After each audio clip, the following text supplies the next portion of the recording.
guys, welcome to the Study Abroad Diaries. I'm Kirsten Arnstorff, And I'm Millie West. and we're here to tell you more about studying abroad in general and sharing about our experiences studying abroad at Ole Miss.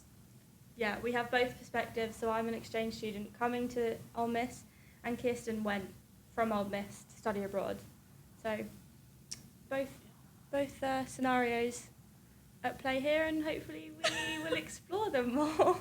Yeah, we both have different experiences. I went to Europe, and she's coming from Europe, so I guess we can both kind of compare our own experiences coming to a different country and studying. I went to Austria and Hungary with the School of Journalism and New Media, but Millie here is from the UK, but came to Ole Miss. So Oui. yeah. Sorry, don't know why I just French. But yeah, I'm from UEA in England, and I'm here for a year, which is crazy that I leave in 2 months. That actually blows me. It actually makes me really sad. But yes, Same. we've been here. I've been here since August, so a while now. And you went on a short stint of abroad. I went on a faculty-led program that was from May to June. It was 1 month, like 4 weeks. And I went with 4 professors from the School of Journalism and New Media and around maybe 37 students. So it was a big group, much different than doing an exchange program or a 1 semester or full year with studying abroad.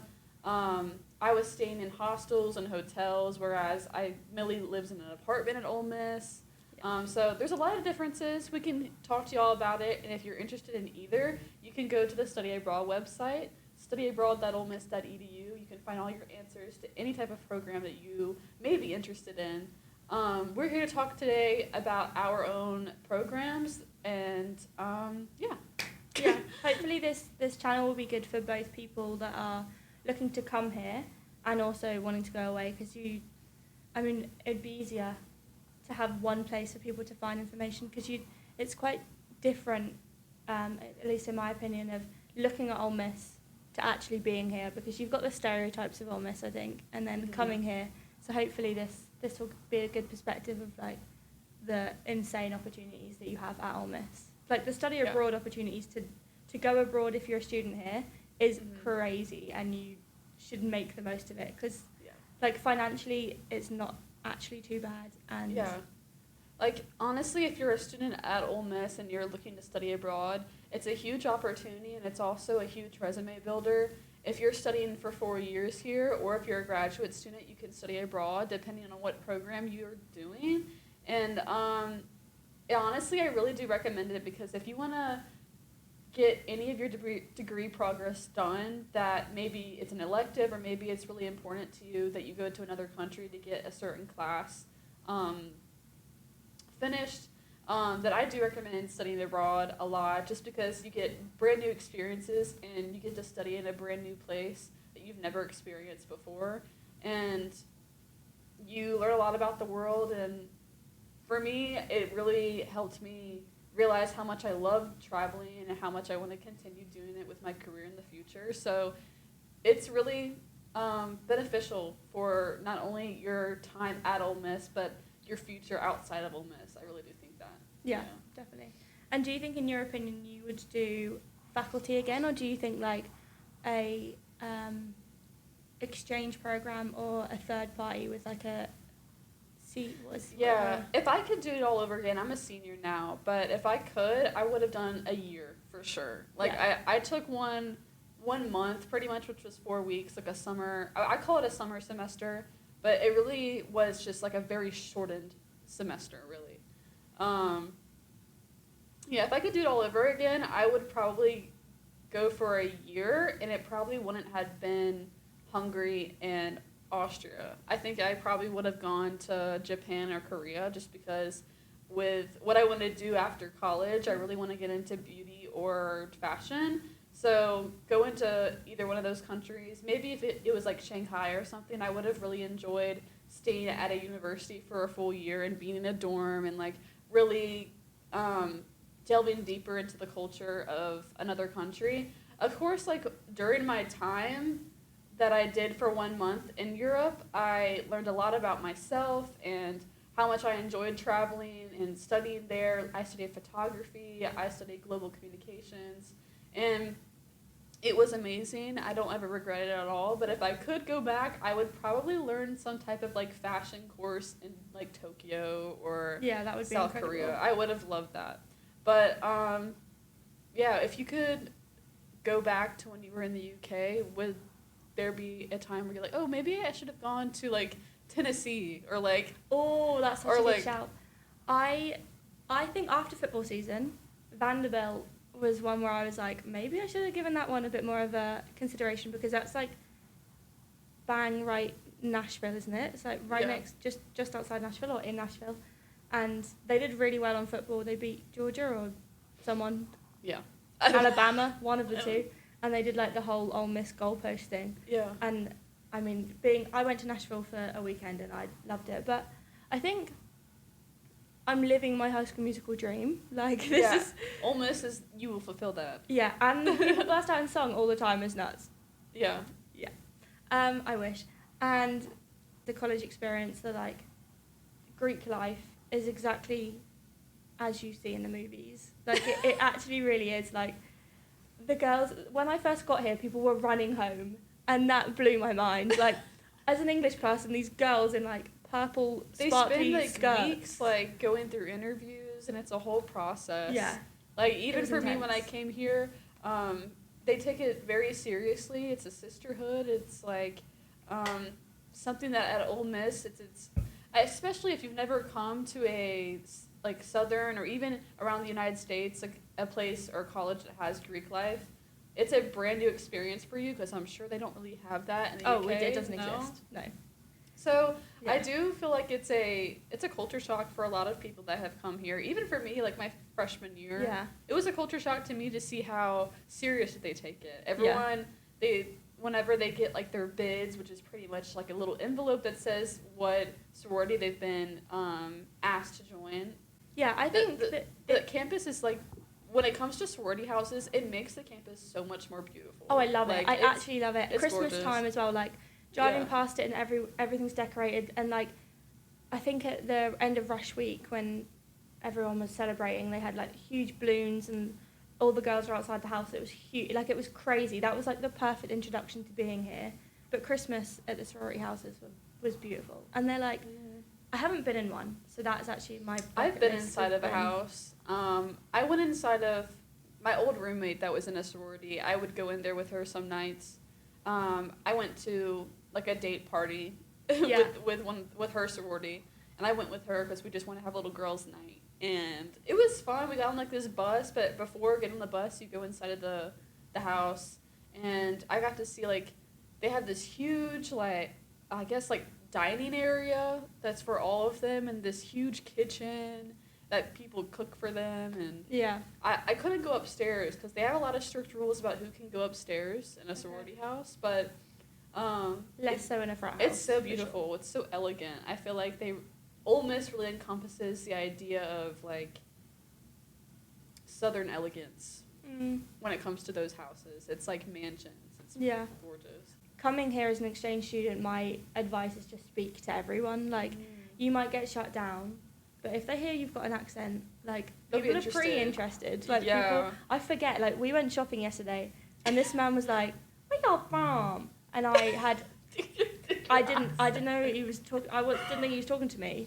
so I was like, So where are you from? "Yeah," and I was like, Yeah. "Me?" I love going out with international students and like having Americans react to them. Because Yeah. even my friends who are from Japan, or like they'll start speaking to each other in Japanese or Korean, or one time it was in Mongolian. Oh, fun. And so like hearing like other people reacting to it is so fun because it's like they're a lot of Ole Miss students get so interested because they're like, what are they saying? What are they talking Yeah. about? Yeah. People also, I think, very unaware that there are exchange students here, or like, people know that international students come, but it's definitely not as many as probably if you were to go to like Berkeley, which I would assume would have a ton of Yeah. international students. But so I think when you run into someone who has got an accent or like is from somewhere else, Yeah, if you're coming to Ole Miss as an international student coming here, a lot of course, almost the entire campus is going to be American students. So, and especially students, this college town itself is very, I would say, in the middle of nowhere, rural, if that is the right word for it. Yeah. It's at the very, very top of Mississippi. So if I put like a picture on the screen, you'll see that we're at the very tip top.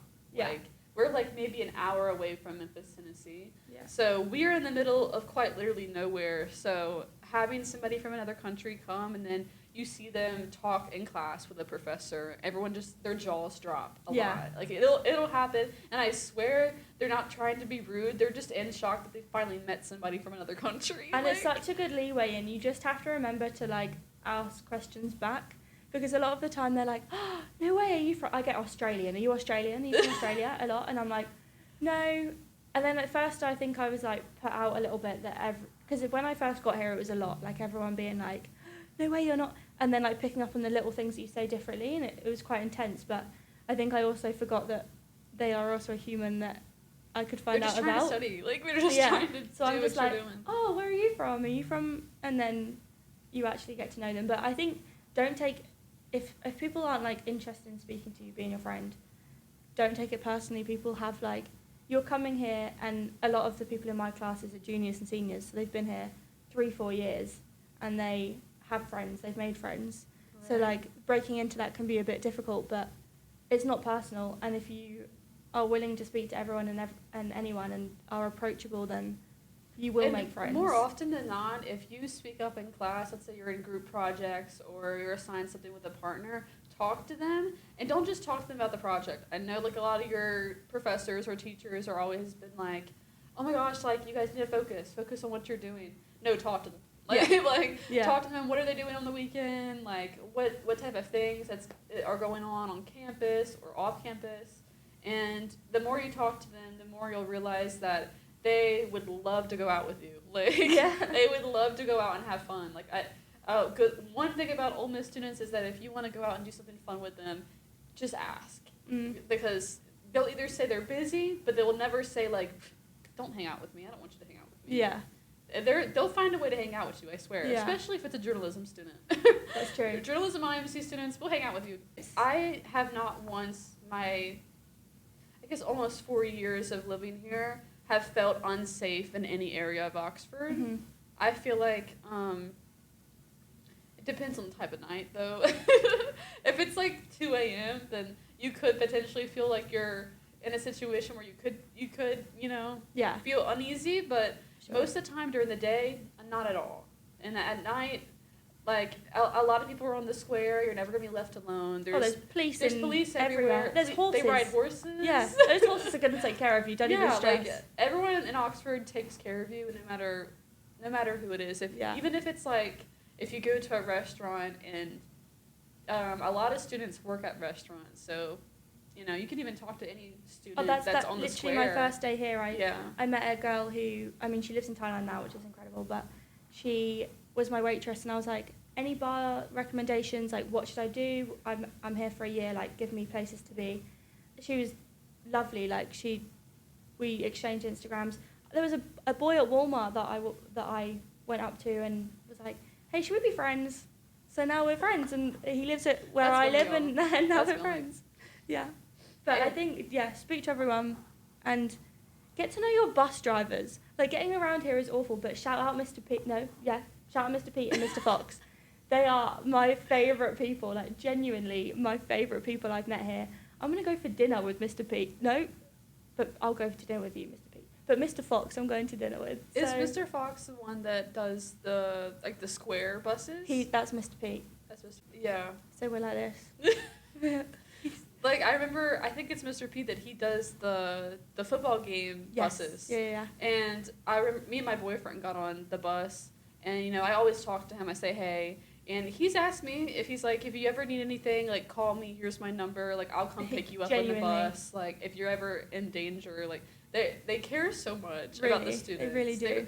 We both live in a student apartment, I guess, like, townhomes. Yeah. It's like a huge neighborhood full of students, so the bus drivers know everybody that gets on the bus. Yeah. Because there's just all Ole Miss students, no other types of, I guess, like, people that that have families, they're not allowed to like stay there. It's student housing, I guess. He makes sure everybody knows like where he's going. So if you feel uneasy about transportation, you definitely talk to your bus drivers.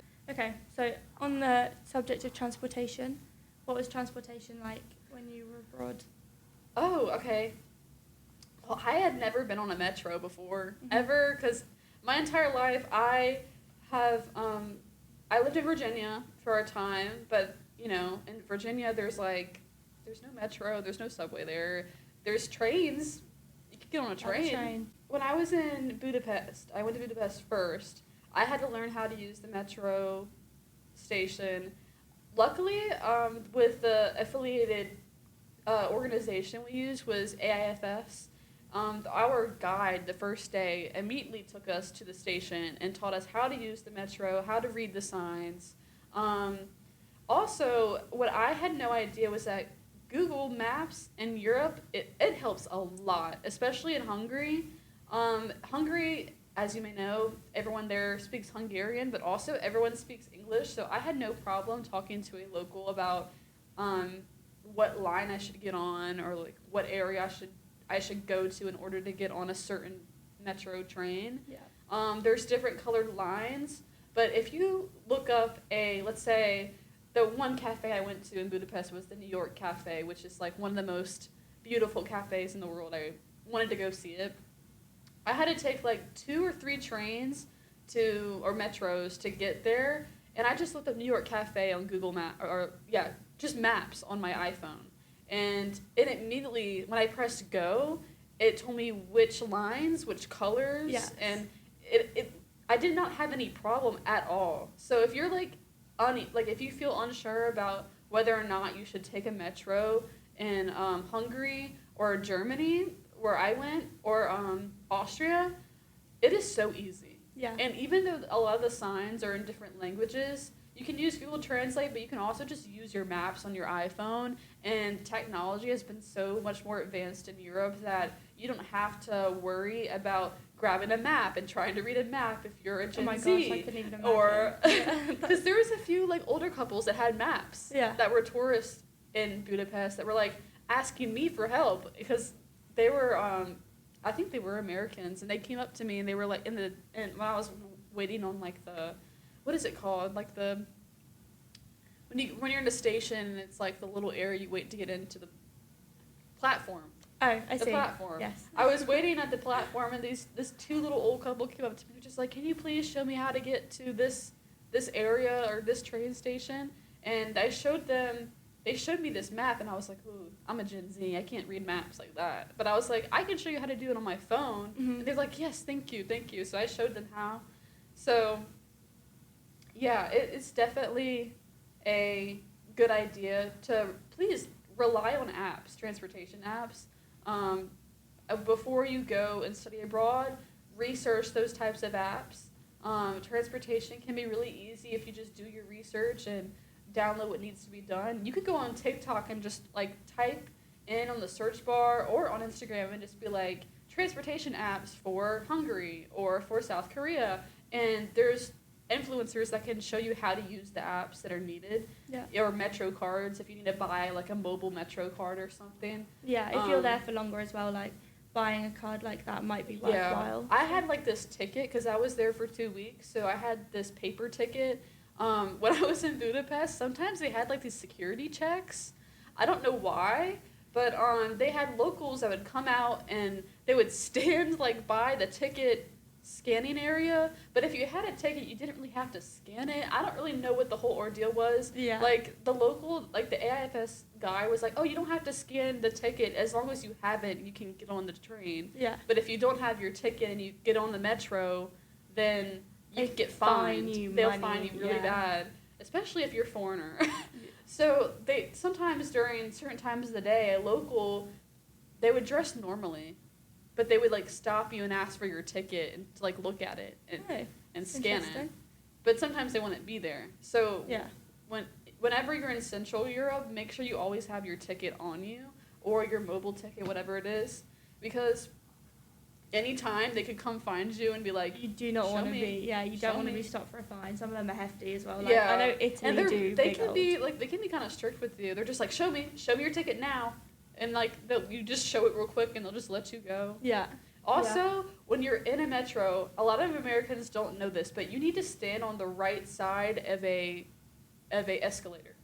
Yes. I at first I knew from, I guess, TikTok maybe before going, not to Hungary, because I wasn't expecting for that rule to be in Hungary, but I knew that standing on the right side of an escalator is supposed to be for people that are taking their time, but the left side of the escalator is for people that are walking up the stairs as it's going up. People, like a lot of Hungarians, get really frustrated and start like yelling at you if you are sitting in the middle of the escalator, like staircase, because people like want to get through and go to work. They might be late or something. Yeah. And so at first when our entire group got on the escalator, and the guy that was our guide from AFS was like, everyone move to the right now. Like get you gotta move off to the right. It's a part of our culture. You have to respect others' like time. And I know on the London Underground, if you're not on the right, you're getting pushed down those escalators. They'll do it. Yeah, they haven't got the time of day. They are in a hurry. So just whenever you're in an area of transportation, just look at the culture of it. Yeah, I definitely think, especially in Europe, use public transport. Like here, I don't think people use public transport enough. You've got a free service, you should be using it. But when you're in Europe, like Uber we have Uber, but we haven't got it necessarily everywhere. Like if you were to go to a smaller part of Italy, or like the Amalfi Coast would probably be ruined if you had a big old Uber like services throughout. Yeah. So make use of like the little trains or the trams or the buses or hire a car if you need, but make use of what's at your fingertips rather than we don't have Lyft. When I was in Budapest, they do have versions of taxis and Uber and Lyft, but it's not called that. Mm-hmm. I totally forgot what it was called. I wish I could tell you. Oh my gosh. I might have to search it up in a second. Yes. In Budapest especially, they have the yellow taxis. So even if you call the company that's similar to Uber, they'll pick you up. Sometimes it's a black van, but other times it's a yellow taxi. Yeah. It's so fun. Yeah. To me, it was just so cool to actually go inside of a taxi because it's easy to find. Because in America, if you take Uber, it could be any type of car, any type of transportation. But let's say it's dark outside and you don't know what car it is. You're just trying to find them. The yellow just stands out. You'll be able to find it easily. Yeah. I'm gonna try to find the app that I use. In London as well, they're so fun. The little black cabs are so fun. So, and they're also, you meet very interesting people when you go in a taxi. So I would recommend taxis as well. Oh, it's called Bolt. Oh, I use Bolt. Yeah. Yeah. Sorry. Bolt is the main ride-sharing apps in Budapest, Hungary. Bolt is the popular, easy-to-use app that offers a variety of transportation options: taxis, private cars, and electric scooters. Yes, we love an electric. I think you guys have electric scooters, but we love it, and you have to have them on the road in England. It looks just like this. Okay, yeah. They're just tons of yellow cars, and they look exactly the same. Yeah, you will not see when I went to San Francisco. Those driverless cars were everywhere, and I was like, it's like those little things that we have on campus that apologise to you when they the delivery bots. Yeah, so those driverless cars in San Francisco, you will not find them in Europe, because that to me is, I don't think they go further outside San Francisco. I don't remember if I ever saw any of those delivery bots. I've never seen them before until I got here. In Budapest, everyone uses, whenever they order food, a lot of the people that deliver it to you are on mopeds. Yes. And bikes. Yeah. And they have they wear a uniform. Yes. The companies all have uniforms. Yeah. And shout out it's so much different. You can tell who it is. I went to McDonald's at 2 a.m. when I was in Budapest one night, and when I tell you how many people order food from McDonald's with those like delivery apps at 2 a.m. is insane. There was more people that were in those uniforms like working and had like the backpacks on their backs with like the thermal Yes, yeah. like food delivery boxes than actual customers. Crazy. Also, I want to mention about the culture of Central Europe because when it comes to being in a public space with others, because this reminds me when I was in McDonald's, I was sitting with my 4 or 5 friends at this table. It was a table that was, meant for bigger families where it's just like a long table. We were all eating, yapping, per usual. And it was 2 a.m., so we were just hungry after going out and having fun, and we were sitting down talking about our night, whatever, and we just noticed how personal space doesn't matter in Budapest. So there was a man that literally just came, 2 men actually. There was a man that ordered his food, and he had like this like business suit on. He was maybe in his 30s, and he had this really cute business suit on, may I add. It was like a striped full suit tie, and he had like a buzzed haircut. And at first I was like kind of like in shock that he like sat right next to my friend, right in front of me. Yeah. And all these seats were very close, And I was like, I didn't say hello, but I was like, what? Yeah. And so he set his food down and he started eating. And then he gets his phone out and he starts watching YouTube on his phone, and he sets it up against his cup, and he's just eating, and he just starts like ballistically laughing. Like he's just screaming, laughing at the YouTube video that he's watching. Crazy. He's like a Hungarian man that was he was talking to himself, I guess, about the video, because he was like, oh, this is so funny, like just like laughing at it. And it was so loud too, and he was just enjoying himself right next to us at our table with all my friends, just eating with us. And I was like, this is so interesting to me. And then like a few minutes later, he was still eating, having fun, watching his show. And another man came and sat next to us, not his friend, completely different guy. He set his food down and started eating too. And he sat right next to me, and my friends we all looked at each other just like, is this like real? Like, is this like what that sounds is that weird. The actual culture of it? But I think what the culture of it is, what it is that if you go to a fast food restaurant in Hungary, I'm guessing since it's a fast food place, everyone just sits wherever they want just to like eat and go. Yeah. And I guess it's like a community type thing where everyone is just trying to eat and get along with their life, get along with their day. And I've noticed that around the entire place, everyone was just like sitting in spots. Not everybody knew each other or talked to each other. And when I went to other, like, maybe it was a burger place or something that wasn't like fast food, but maybe it was just like a little, like, you pop in, get a burger and sit down, children would sit around me. Like, children with their parents, they would all sit in the same tables and eat together. Yeah. It's like, and it wasn't just McDonald's, as I said. It was very interesting to see how, because in America, everyone has the whole idea of when you're in public, especially eating, you have your own private space to eat with whoever you're with, or if you're by yourself, you shouldn't be bothered by anybody else that's in the restaurant. But yeah, in this one instance, unless you're at Disney World, you know what I mean? Like, if you're at Disney World, you'll eat with everybody else. Yes, it's just how it is. There's no space. You have to eat with everyone else. But it was just it was a big culture shock to me, and everyone was so friendly.